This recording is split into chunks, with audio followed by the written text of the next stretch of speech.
Nagpaabot ng mga babala at safety tips ang Philippine National Police sa publiko upang maiwasan ang mga karaniwang krimen ngayong panahon ng Kapaskuhan. Ayon kay PNP spokesperson Police Brigadier General Randolph T. Tuanyo, ang madalas na krimen tuwing holiday season ay theft, robbery, at iba pang online scams.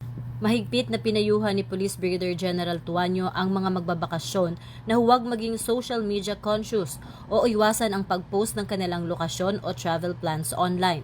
Dahil madalas, targetin ng mga kriminal ang mga bahay na walang tao. Tiniyak naman ng PNP na magpapakalat sila ng mga tauhan sa mga residential area upang maiwasan ang pagnanakaw.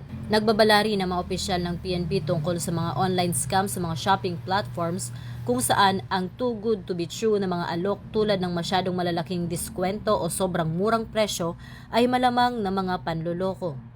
Binigyang diin din niya na ang panganib ng mga booking scams kung saan hindi na makontak ang mga ahente matapos makapag-down payment. Para sa mabilis na pagtugon sa anumang emergency, hinihikayat ng PNP ang publiko na agad tumawag sa 911. Dahil ito ang bagong PNP para sa bagong Pilipinas, serbisyong mabilis, tapat at nararamdaman.